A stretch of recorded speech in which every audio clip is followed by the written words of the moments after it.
I'm going to return to my to-do list example with jQuery. I'm going to show you how to make an Ajax request via the post method with jQuery to save, in this case, to-do list items to our REST API. So again, I have this application right now. Let's come down here and take a look. It has a pretty simple layout. I have an unordered list, show the items, an input area to take in user input, and a button which will take whatever input that's added there and via some JavaScript add it into the list. So what I've defined so far, I have this load to-dos function, so that's what gets the current to-do list items. You can see on ready that function is called and the list gets populated. Also, I have this snippet down here on ready. I add this add to do function to the button. So let's come up here, add to do.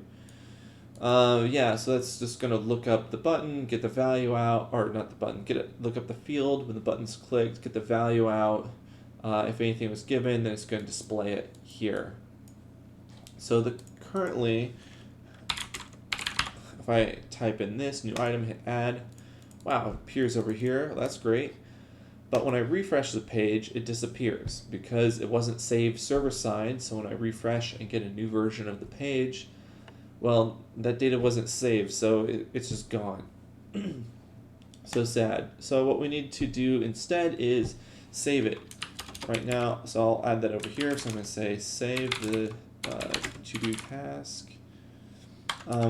That means I need to add a new function.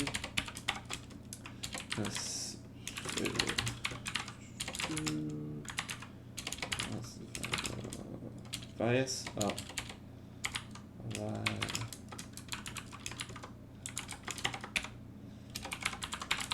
All right.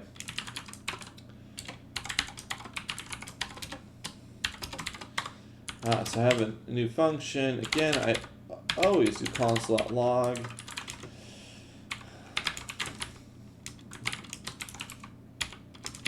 There's programming in jQuery is not just jQuery, but JavaScript in general is just so error prone. You should log everywhere, at least during development, to make sure it's actually working. Because any old bug will just be rendered as some horrific mess that you'll have to somehow figure out. Anyways, I'm going to call my save to do function here. It doesn't do anything other than just logging. That's fantastic. New item. Let's add this. Oh, great. It's right here on my console. New item. All right. So, again, jQuery, a lot of it is really just sort of shorthand for all the stuff that exists in JavaScript already. I think it's just really convenient.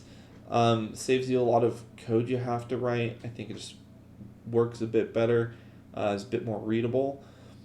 It's been around for a while. I think it's a pretty nice thing to use. Again, it all centers around this magical $sign object. We call Ajax on it. Now within these curly braces, I'm just specifying this is an object which are going to specify some options for the Ajax call. So first things first, I have to do give it a method or a URL. Okay, an API, and again, I've already defined up above a variable called username because there's a to-do list per user. All right, type. This is going to be the HTTP type, so I'm going to put in post.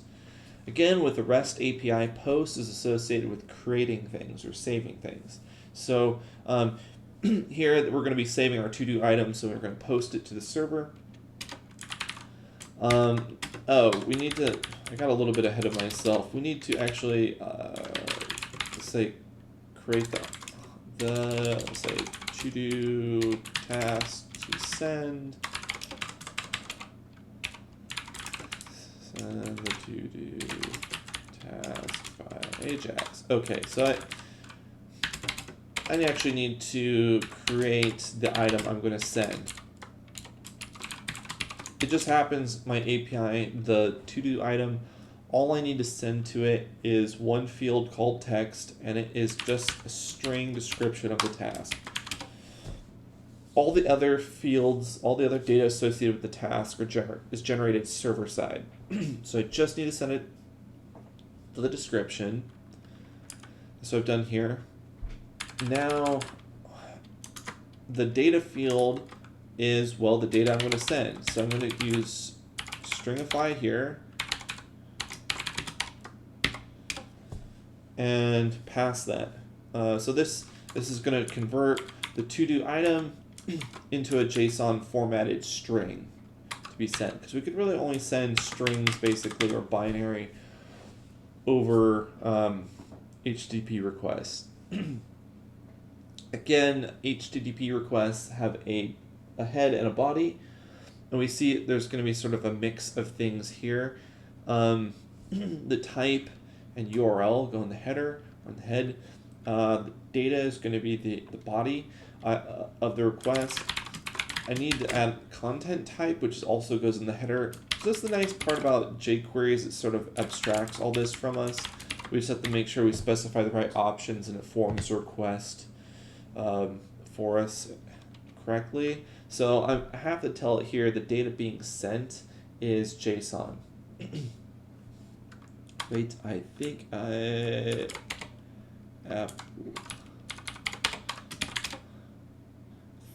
okay, there we go. That was going to be a subtle bug. With the Ajax object here, it has another property called success. It takes a function that's going to call if the request is successful. There's really not much to do here, so I'm just going to go ahead and log a message, because what else can we do? I mean, I guess we could display something on the page, but that's actually kind of annoying to do that every time something is saved. I mean, we're already doing that by adding it to the list. Anyhow, let's see. This should be it. So let's come over here. I'll refresh the page so I get the new JavaScript. I'm going to say finish the Ajax video add method not allowed. Oh. So this is why we keep console open and log everything. So I didn't have the success happen. I got this error message. I made, again, a typo, which is the easiest thing to do.